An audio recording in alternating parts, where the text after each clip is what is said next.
Hello friends, welcome to யாஸ் recipes. இன்றைக்கி நம்ம சேனலில் ரொம்பவே சூப்பரான பட்டர் நான் தான் எப்படி செய்யறதுன்னு பார்க்க போகிறோம்.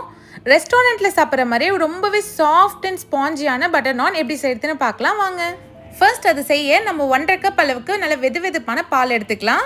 பால் ரொம்ப கொதிக்கணும்னு அவசியம் இல்லை, தொட்டு பார்த்தா நல்லா சூடாக இருக்கணும். இதில் 2 ஸ்பூன் ஈஸ்ட் சேர்த்துக்கலாம். ஈஸ்ட் ஆக்டிவேட் ஆகிறதுக்காக 1 ஸ்பூன் சர்க்கரை சேர்த்து நல்லா மிக்ஸ் பண்ணி விட்டுக்கலாம். இப்போ இதை ஒரு 5 நிமிஷம் ரெஸ்ட் கொடுக்கலாம். ஈஸ்ட் வந்து நல்லா ஆக்டிவேட் ஆகட்டும். இப்போ ஆக்டிவேட் ஆனதுக்கப்புறம் நான் காமிக்கிறேன் பாருங்க, நல்லா நுரைச்சி வந்திருக்கு. இது கூடவே நம்ம மாவு சேர்க்க போகிறோம். ஃபர்ஸ்ட் இதை ஒரு வாட்டி மிக்ஸ் பண்ணி விட்டுக்கலாம். நான் இன்னைக்கு மைதா மாவில் தான் செய்ய போகிறேன். நீங்கள் கோதுமை மாவு வேணாலும் நீங்கள் சேர்த்துக்கலாம். மெஷரிங் கப்பில் 3 கப் அளவுக்கு மைதா மாவு எடுத்துக்கோங்க, இது கரெக்டாக இருக்கும். இது கூடவே 1 ஸ்பூன் உப்பு சேர்த்துக்கலாம். 2 ஸ்பூன் எண்ணெய் சேர்த்துக்கோங்க, வாசனை இல்லாத எண்ணெயாக சேர்த்துக்கலாம். ஃபர்ஸ்ட் மாவை எல்லாத்தையும் நல்லா ஒன்று சேர மிக்ஸ் பண்ணி விடுங்க. ஒரு ஸ்பூன் வச்சு இந்த மாதிரி மிக்ஸ் பண்ணி விட்டுக்கலாம், இல்லை நீங்கள் கையால் ஸ்டார்டிங்கே பசஞ்சிக்கிறதுனாலும் பசஞ்சிக்கலாம்.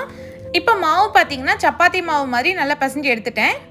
இதை நல்லா ஒரு 5 மினிட்ஸ்க்கு இழுத்து நீங்கள் நல்லா பசையணும், அப்போ தான் நமக்கு நல்லா சாஃப்டாக கிடைக்கும். இப்போ நான் நல்லா நீட் பண்ணிவிட்டு காமிக்கிறேன் பாருங்கள். மாவு பார்த்தீங்கன்னா 7 நிமிஷம் நல்லா பசஞ்சு எடுத்துட்டேன். இதுக்கு மேலே ஒரு 2 ஸ்பூன் எண்ணெய் சேர்த்துக்கோங்க. எண்ணெயை நல்லா அப்ளை பண்ணிக்கலாம் மாவு காயாமல் இருக்கிறதுக்காக. இதை மூடி போட்டு ஒரு 1 மணி நேரம் ரெஸ்ட் கொடுங்க. 1 மணி நேரத்துக்கு அப்புறம் பார்த்தீங்கன்னா மாவு நல்லா உப்பி வந்துடும். இந்த மாதிரி உங்களுக்கு நான் எந்த சைஸில் வேணுமோ அந்த சைஸில் மாவை உருட்டி எடுத்துக்கோங்க. இப்போ நம்ம நான் தேய்ச்சி எடுத்துடலாம்.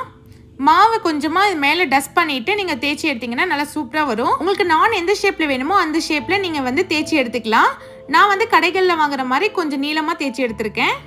பாருங்கள், சப்பாத்தி மாவை விட கொஞ்சம் மொத்தமாக இருக்கணும். இப்போ தோசைக்கல் சூடானதும் இல்லை கொஞ்சமாக எண்ணெய் தடவிக்கோங்க. இப்போ நான் சேர்த்துட்டு ஒரு 2 மினிட்ஸ் ரெஸ்ட் கொடுங்க. 2 மினிட்ஸ் பார்த்தீங்கன்னா இந்த மாதிரி பபிள்ஸாக வந்துடும். இதுக்கு மேலே நீங்கள் மெல்டட் பட்டர் சேர்த்துக்கோங்க. நான் பட்டரில் கொஞ்சமாக கொத்தமல்லி தழை சேர்த்துருக்கேன். இப்போ திருப்பி போட்டு திரும்ப ஒரு 2 மினிட்ஸ்க்கு வேக வைங்க. நல்லா இந்த மாதிரி சூப்பராக கலர் வந்துடும். கேஸ் வந்து மீடியம் ஃப்ளேம்லேயே வச்சுக்கோங்க. நான் பாருங்கள் எவ்வளோ கலர்ஃபுல்லாக சூப்பராக ரெடி ஆயிடுச்சுன்னு. இதே மாதிரி மீதி இருக்கிறதையும் நம்ம ரெடி பண்ணி வச்சுக்கலாம். அவ்வளோதான், ரெஸ்டாரண்ட்டில் வாங்கி சாப்பிட்ற மாதிரி ஒரு சூப்பரான நான் வீட்லேயே ரெடி பண்ணியாச்சு.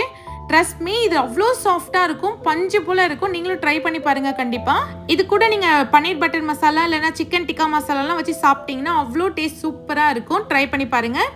இந்த வீடியோ உங்களுக்கு பிடிச்சிருந்தா மறக்காமல் யாஸ் ரெசிபீஸ் சேனலை சப்ஸ்கிரைப் பண்ணிவிடுங்க. தேங்க்ஸ் ஃபார் வாட்சிங்.